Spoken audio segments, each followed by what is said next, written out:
So how excited are you guys for, opening season, opening night? Yeah, we are really excited, a little nervous, but also mostly excited. We've been working for 9 months to present these shows to everybody, and we can't wait for everybody to see what we've put together. Hairspray is a joy fest. I think it's going to be the really exciting way to open the season, to just have a really good time and celebrate some of the best of musical theater. So we're excited. Yeah, amazing. And then talk to me just about the behind the scenes, what we're gonna see and what people just don't really realize maybe whenever you do get a look behind.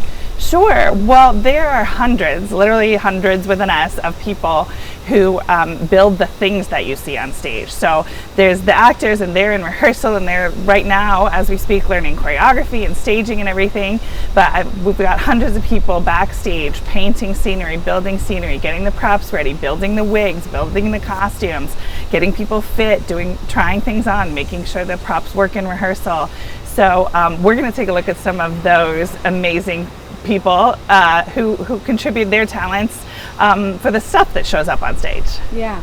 And what about the back lot? Is that where we just were? Yeah, we were in the back lot, and the magic of the back lot is it hums with electricity back there, because there's just so much going on. We are building Hairspray, we're painting the show, we're painting the props, we're building the props, but we're also building Shrek. We're planning, we're talking about how to build South Pacific. We've got all these different things in the works, and everybody's, working really hard, really dedicated, bringing the best of the theater talent in St. Louis together, so that we can create something really special for St. Louisans every summer. Wow. And then what about the shops that Gabe was mentioning? The scene shop? So the scene shop is also backstage on the back lot, and it's full of carpenters, artisans, painters, creators of all kinds. And we've also got the lighting department is here. They're getting everything, we did focus the other night, so the lights are all focused and ready for the shows, but they're also lighting up the scenery. And sound department started making noise in the house. We load all this stuff in from nothing. The theater, we even pull the deck out at the end of the summer. So the theater is just a shell. So it takes us several months to get the deck back in, the lights all back hung up, the sound hung up and rung out, so that it's an even mix of sound across the whole theater space. The LED walls come down, so they have to go back up. Last night we just calibrated them so that all the colors match across all the walls, and we're ready to start putting content up.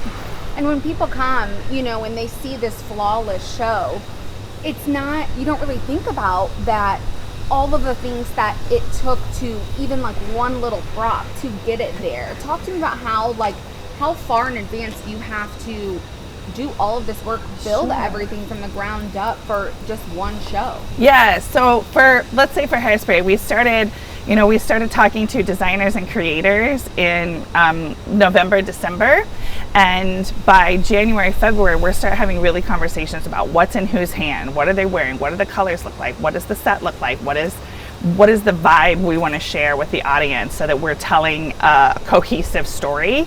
And and then we go into a ton of meetings. Like in March, I get to see all of the designs from every department finished and planned and ready. And then after March deadline, we start heading a bunch of different deadlines for each different department. So suddenly we're talking about exactly what content's going on the LED wall, what's getting animated, what we're doing in green screen to videotape before we get here. We're talking about exactly how to build each piece of scenery, how paint elevations that go on it, what we can do in the timeline that we have, because we build these shows in 10 days.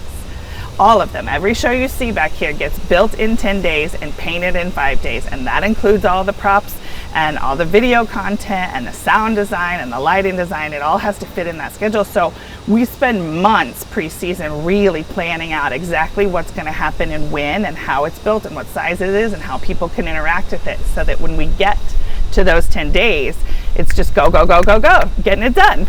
How long does it take to take everything down and then build the next show? Well, we sort of build on top of each other. So the carpentry shop is currently building Shrek, because the paint department is painting Hairspray, because we built Hairspray last week, right? So we're always sort of a half step ahead. The same in the costumes. We've got someone working on Shrek down at the warehouse today. We've got another person loading in the costumes for South Pacific while we're doing fittings for Hairspray.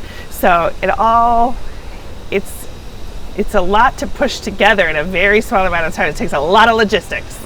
And what do you think it would shock people just to know, like, how you guys build these shows from the ground up? Yeah, I think the thing that I want people to know the most is that the people who sew and turn the lights on and do the video and build the scenery and build the props, they're all St. Louisans. And we're doing it here. These shows don't come in ready for us. We build them here on site with our own artisans and our own carpenters by St. Louis for St. Louis. And I think that is really special. Yeah, it is. Yeah. And, what's something that would shock people just to know a couple of things about just the behind the scenes of it all? Sure.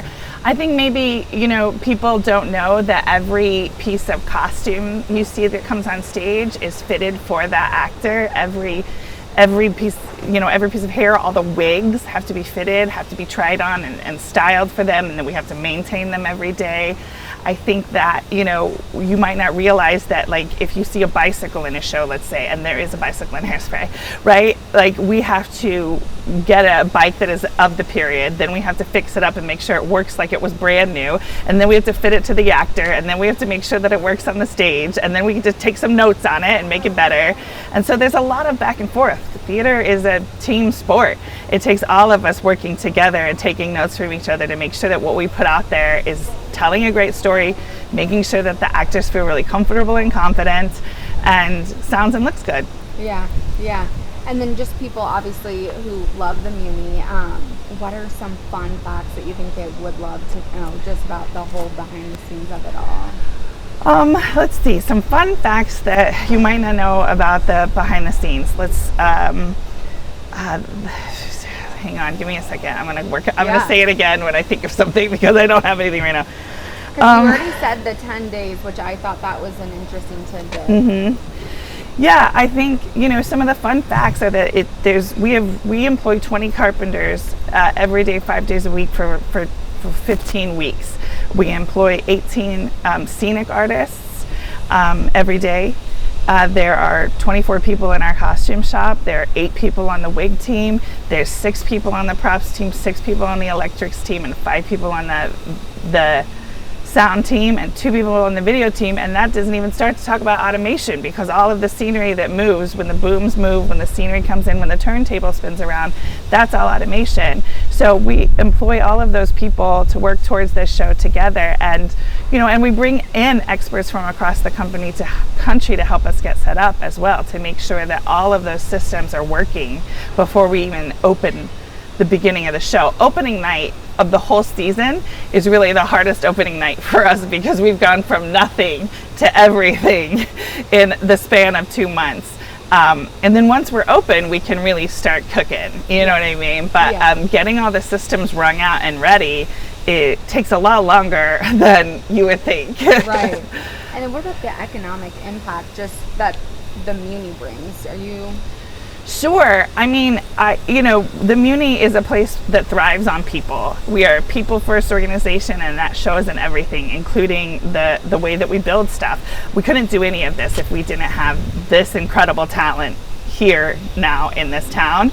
And so we do, we pay a lot of people. We hire a lot of people, and we do our very best to spend all of our purchasing power in town. We have a lot of really great vendors that we have good relationships with and we work with every year.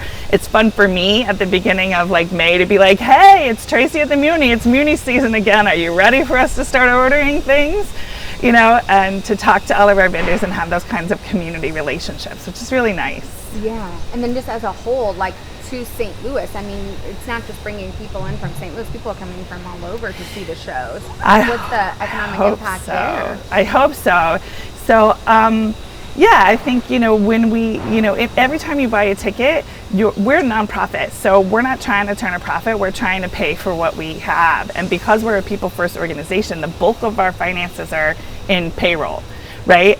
You would be surprised the difference between the payroll money and the materials money. It's more important to pay for people and make sure that they have what they need to live their lives. So we try to keep our materials budgets down so we can really invest in people. And so every time you come and buy a ticket here at the Muny, we're thinking about how you've chosen to spend your money with us and how we can best responsibly then disperse that money back into the community. Perfect. Yeah. Anything else you want to add? I think that you know, as we go along this tour and we see backstage and all these amazing people, I would just love for you to know that like Muny Magic is really just a lot of really talented people working really hard. Yeah.